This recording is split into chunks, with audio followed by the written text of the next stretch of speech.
My name is Frank Caprio. I'm a constitutional conservative, author of the book Patriot Ammo, The Words Behind Our Flag, and also the chairman of the Constitution Party of Orange County, Florida.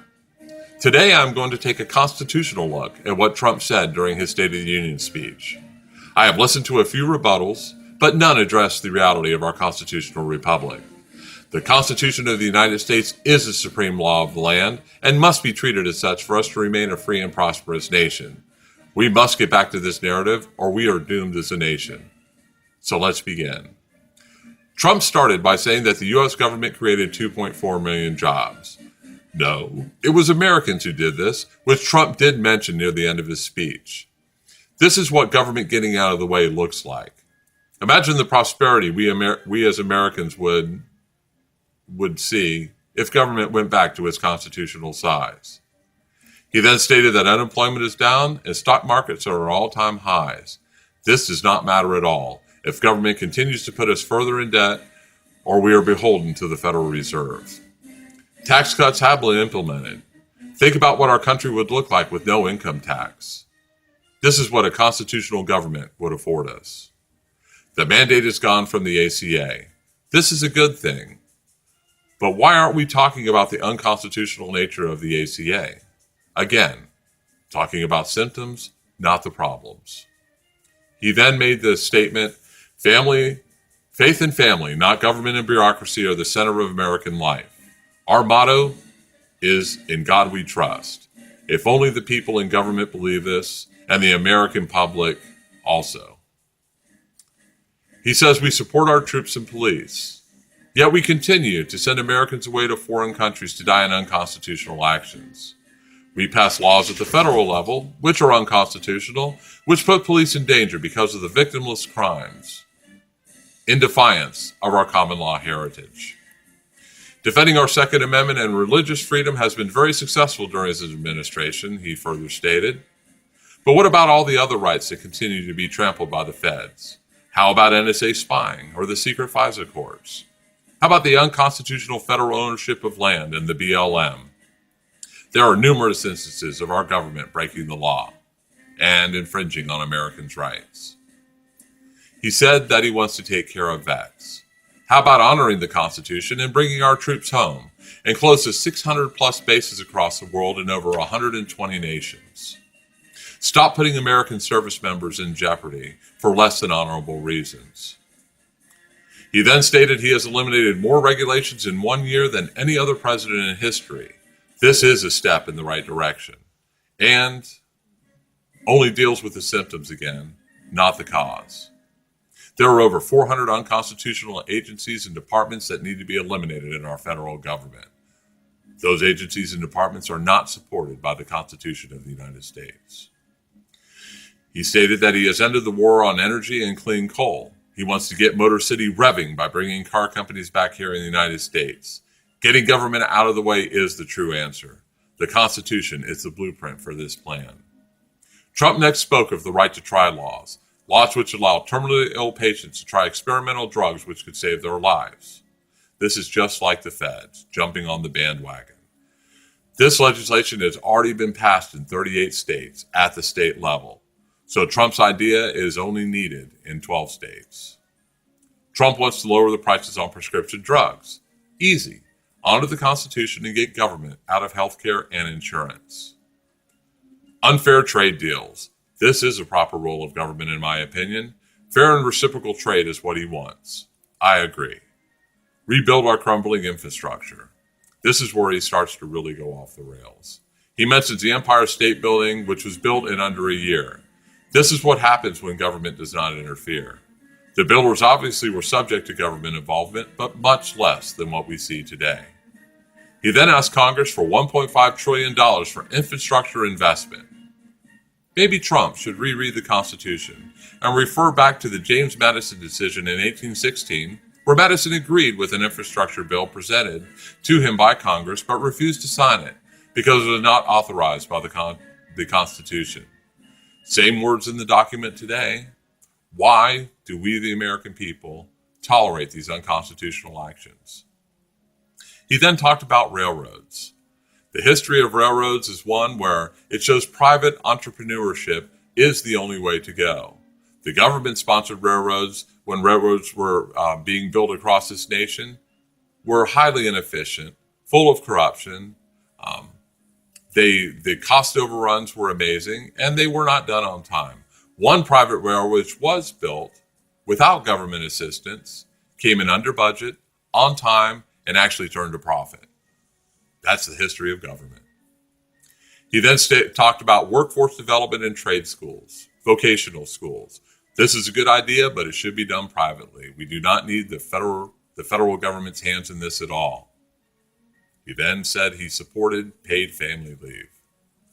This is fascism, government control of business. Actually, I should say more fascism. We have plenty of federal regulations on our business, which again are not supported by our Constitution.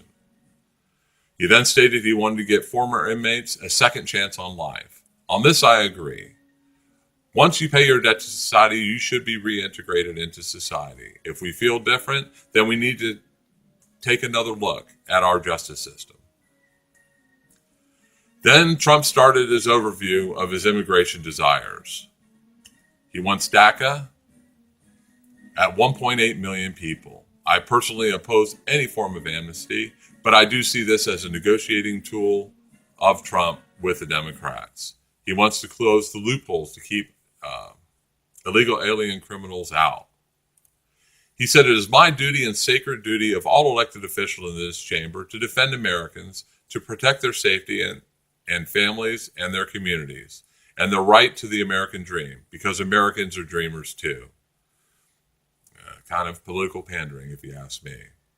So his compromise on immigration has 4 pillars. A path to citizenship for 1.8 million illegal aliens for children brought here by their parents over a 12-year period. He wants to fully secure the border, building a wall, hiring more ICE agents, and closing the loopholes such as catch and release.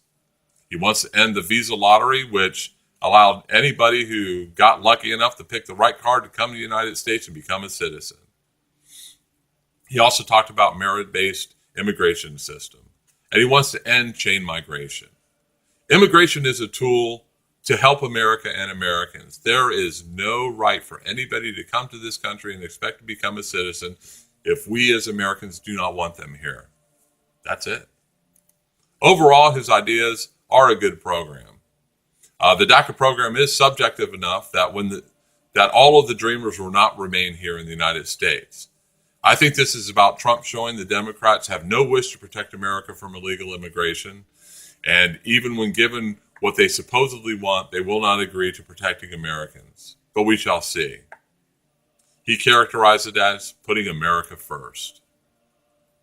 He then got into opioid and drug addiction. We have to do something about this, he says. Sounds like he's just another statist who ignores the Constitution and advances more government control over American lives. Again, let's get back to our common law heritage, which states there can be no crime without a victim. Arbitrary laws are what tyranny is built upon. He wants to rebuild and bolster our nuclear arsenal. He wants to work with our allies to destroy ISIS. He mentions Iraq and Syria. Both are spots for our illegal actions overseas. He says we will continue to fight ISIS until it is defeated. This is exactly never. Just more support for our perpetual stance of war. Eisenhower warned us about the military-industrial complex over 50 years ago. Unfortunately, he was ignored. Unlawful enemy combatants. Really? Terrorists are this? Where is the declaration of war supporting this? Trump supports more fully utilizing Guantanamo Bay. One of the few things I agreed with Obama about was his wanting to close Guantanamo. It is a slap in the face of the Constitution. It is a way to get around the laws of our constitutional republic. There are people that have been held there for years with no formal charges, and who are just there to keep them indefinitely detained. That is not what the United States is about. Give them a trial, charge them with crimes, give them a trial, and let justice take its way. we're acting like a tyrannical government here, just putting people in jail because we don't like them. New rules of engagement in Afghanistan. And he also states that no more artificial timelines, which translated means a continued perpetual war stance in Afghanistan. Why are we still there?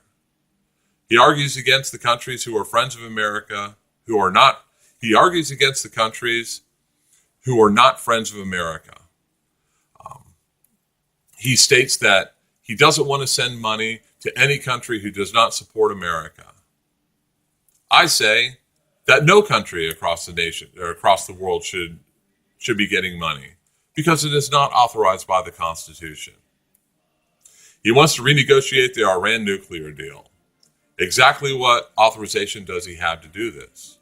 How would America, like the rest of the world, to tell us to get rid of our nukes? Why do we interfere with sovereign nations that are no threat to us?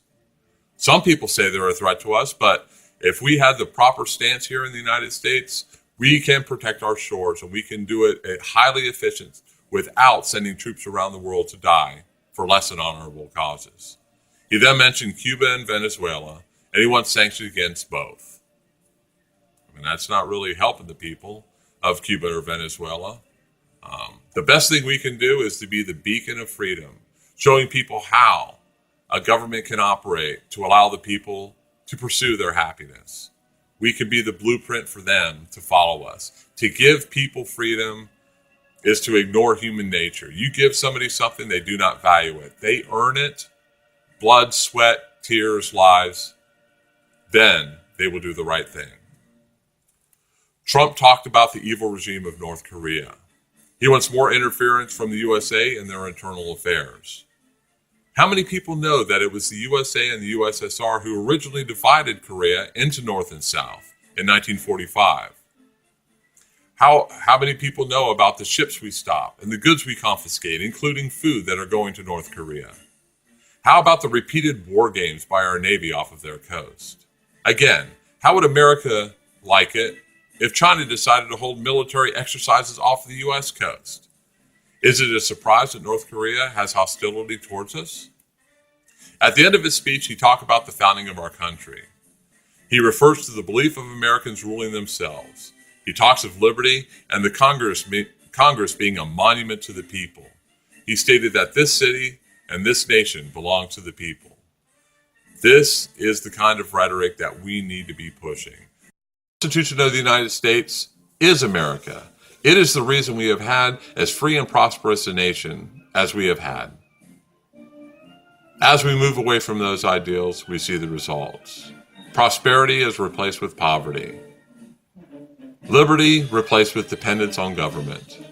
This is not the trajectory that was originally established when we created the United States of America. We must get educated on our founding principles and demand that we move back to them. This narrative must be reestablished, or we, again, are doomed as a nation. History is not kind to people who ignore its lessons. There is one party that stands for these values, the Constitution Party. You can join us at www.constitutionparty.com. And if you live in Florida, at cpflorida.org. And on Facebook at the Constitution Party of Florida. Get educated, and let's get the United States back on its original trajectory of greatness. I will end this by repeating a quote by George Washington. A primary object should be the education of our youth in the science of government. In a republic, what species of knowledge can be equally important? And what duty more pressing than communicating it to those who are to be the future guardians of the liberties of this country? George Washington.